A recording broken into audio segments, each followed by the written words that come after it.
What you're doing is part of a trend that's changing the ecology of how people actually land those jobs as Letterman writers or sitcom writers.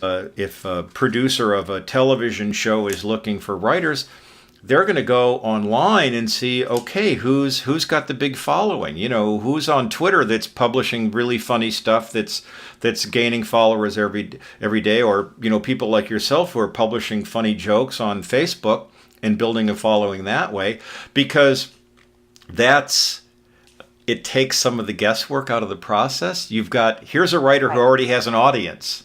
Right. You know? Right. And I remember when I was submitting joke packets to when Seth Meyers' late night show was starting, I made sure that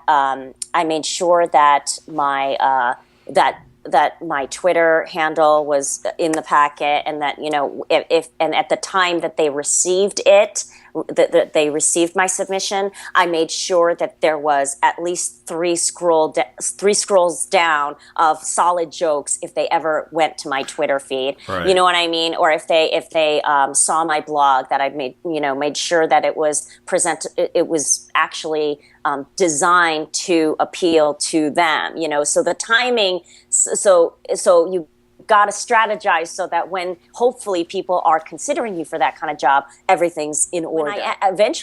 When I saw who had gotten those jobs writing at Seth Meyers, some of them they listed the names and then in parentheses their previous credits, and some of their previous credits was Funny or Die, Twitter.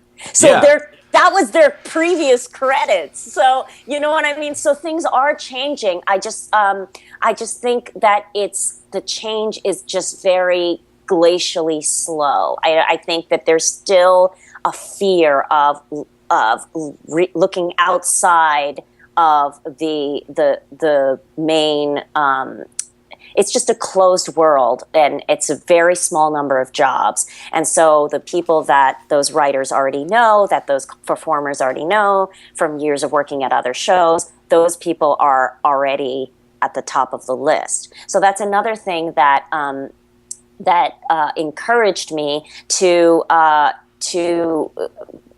focus on my own content, which was going to be really what I wanted to do, and not an assignment of what I think, you know, Jimmy Fallon should do, or what I think Ellen should do, or what I think Seth Meyers should do. It's what would I do, you know? Right. So that's much more satisfying. Now, the trick now is how to find a way to now leverage these fans that I've created via social media and turn that into something that generates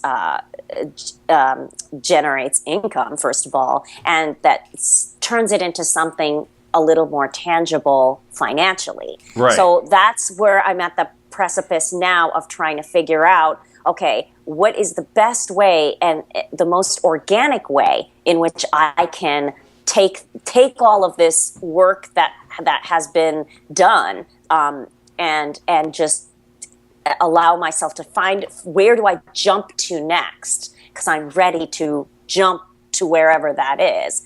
But that's also, I think that's every artist's struggle, is to how to get to that next plateau, you know, get to that next level. But in a way, it's just a lot of that stuff comes to you organically, and opportunities appear out of nowhere.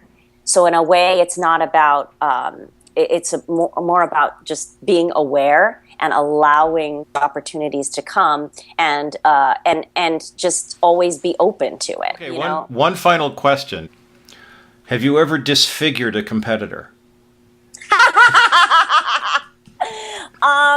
Not yet. I would consider it a significant option. So my guest has been Miki Yamashita. She's a professional actress in Los Angeles. Miki, I'm sure you have showbiz things to do, so thanks a lot. Thank you so much.